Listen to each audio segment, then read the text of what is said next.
But today I wanted, because there's a lot of conversations going on about the threat of nuclear escalation between Russia and NATO. But in my view, everyone's rather ignoring the very real threat of Israel's Samson option and its nuclear capability, which has been kept very under wraps, as many people describe it, sort of basement nuclear capability.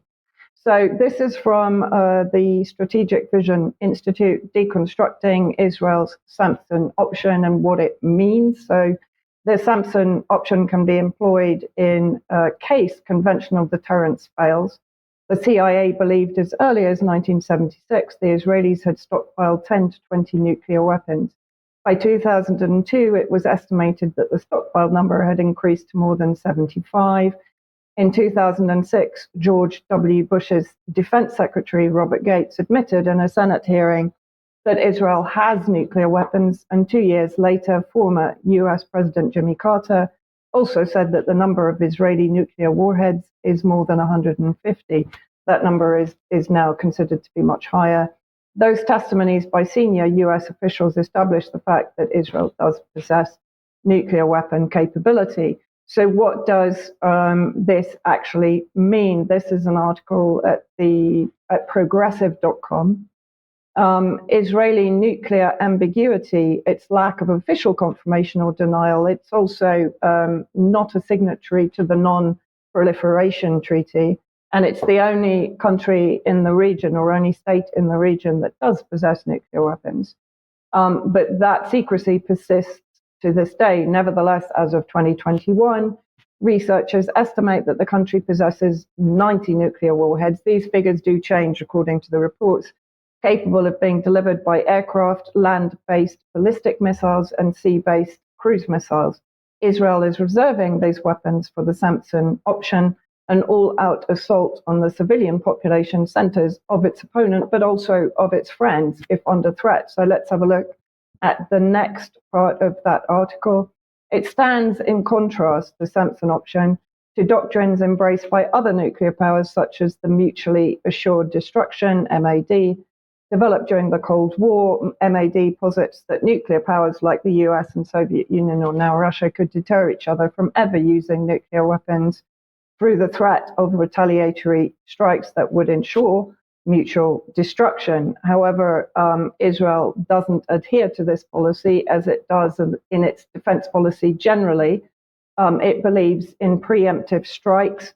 And so if we look at what that also entails, I mean, in the 80s, Mordecai Vanunu was given the Right Livelihood Award for his courage and self-sacrifice in revealing the extent of Israel's nuclear weapons. He was imprisoned for 18 years by Israel for treason.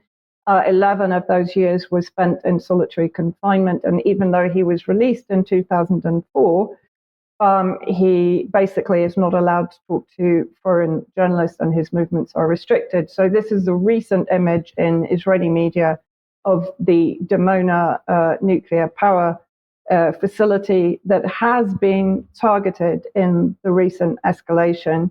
And if we look at what it says in the Jerusalem Post, this was in June of this year, Israel is upgrading its plutonium for its reactor at the nuclear research facility in Dimona.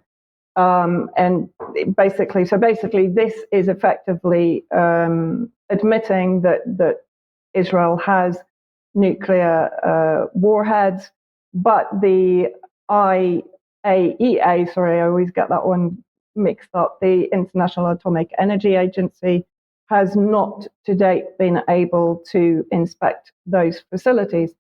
Now, what I want to point to, because in a sense, with the NATO-Russian conflict, we're dealing with, particularly from the Russian side, a degree of rationale. This is an article in the Cradle saying Israel isn't crazy, it's just mad, MAD, and that doesn't mean mutually assured destruction, it means literally mad. So let's have a look at what they mean.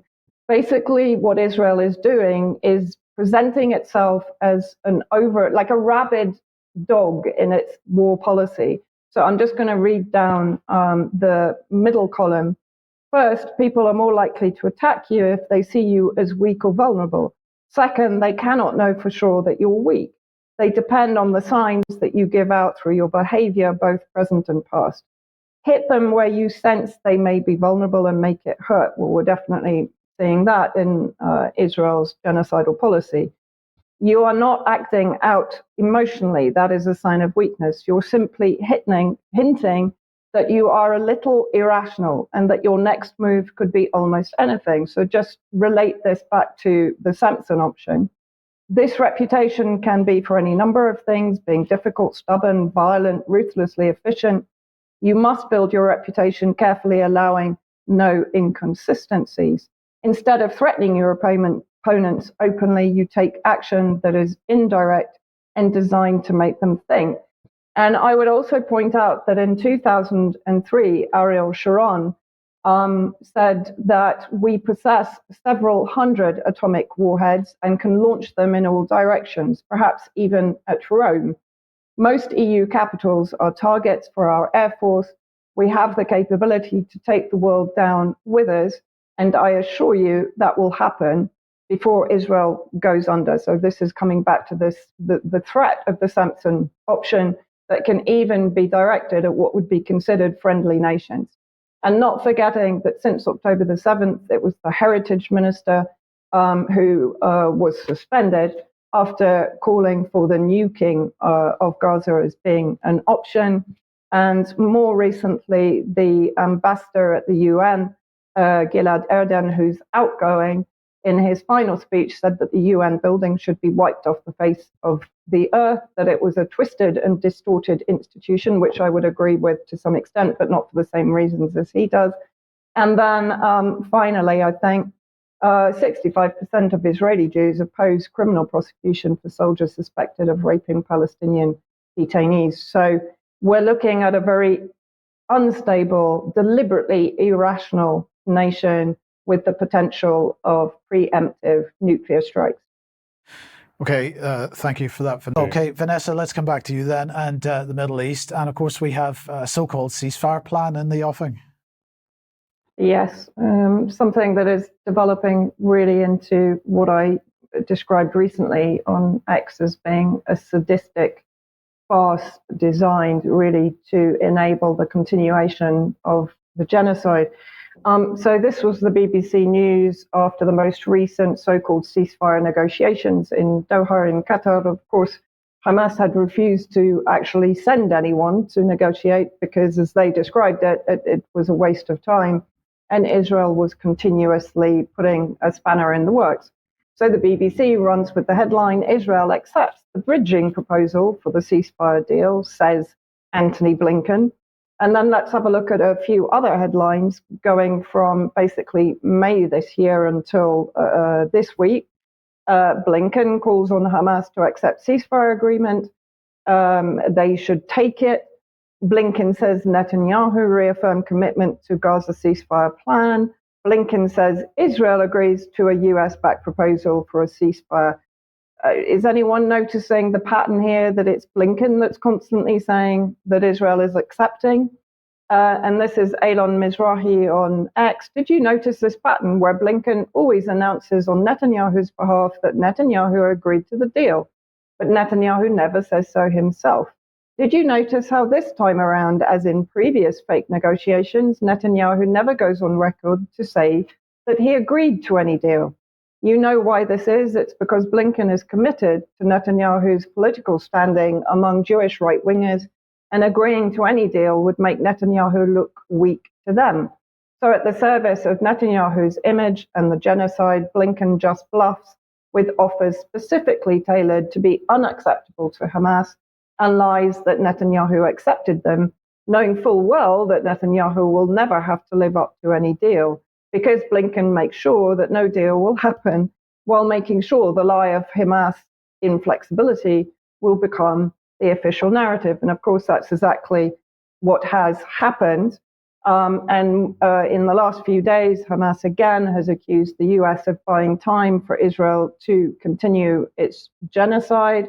And if we just move on, So Netanyahu this time around again added new conditions to the ceasefire proposal. So again, he changed the actual proposal, remembering that Hamas had accepted the Blinken brokered deal back in July and before that in May. So let's have a look at why Hamas rejects Israel's new conditions in Doha.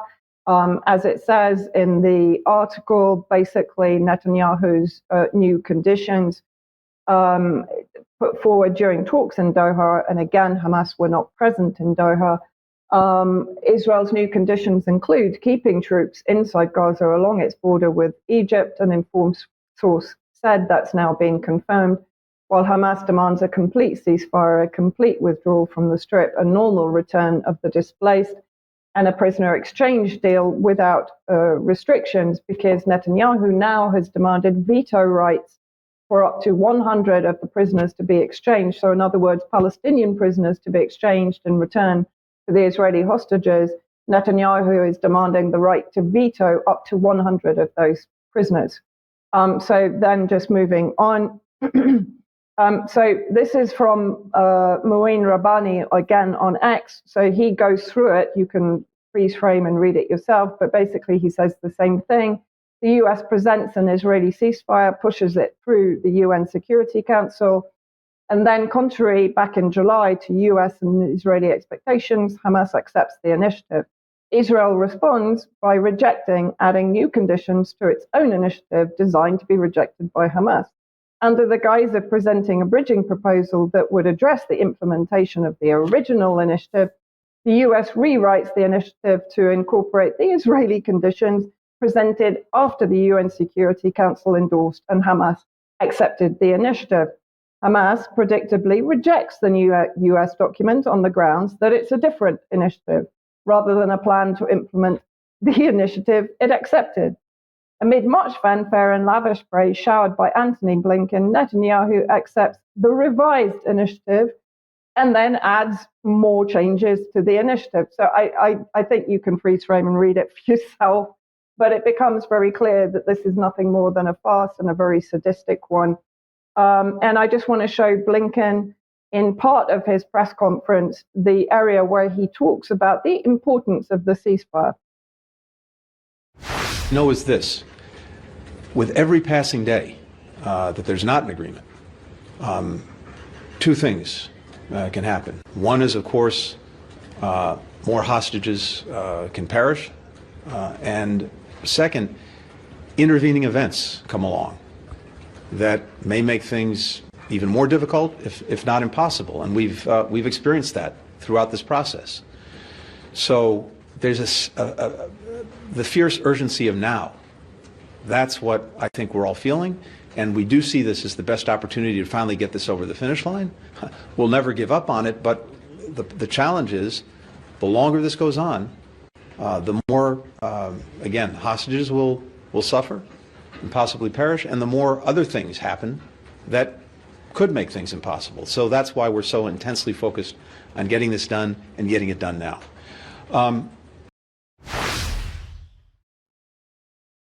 Quite extraordinary. There is absolutely no mention of the continuing genocide and slaughter of Palestinians in that statement.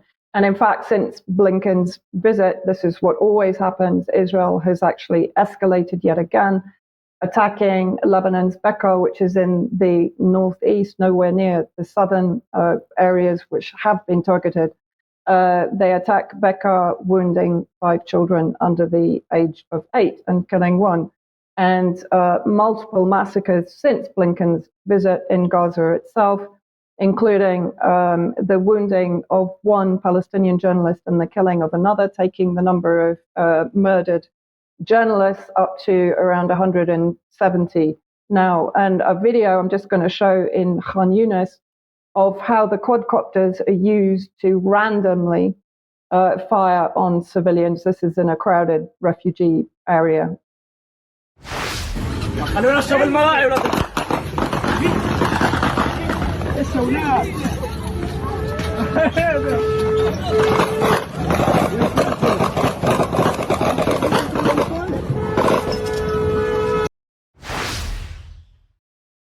And this is happening on an almost hourly basis. Israeli jets hit another Gaza school, killing at least 12. That number is now rising to around 20. And I just wanted to show these two maps side by side, which were produced by the UN Satellite Center, and I think it was back in July.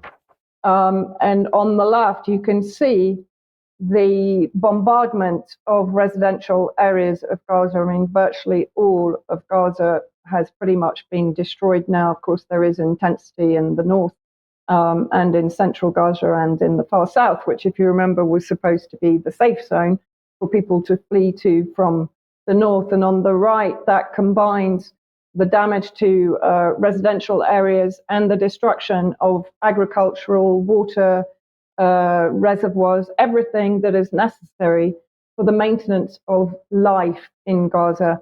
So pretty sobering mapping there of the devastation in Gaza, which was not mentioned by Blinken in his rhetoric about a ceasefire. Okay, Vanessa, thank you for that. Now, let's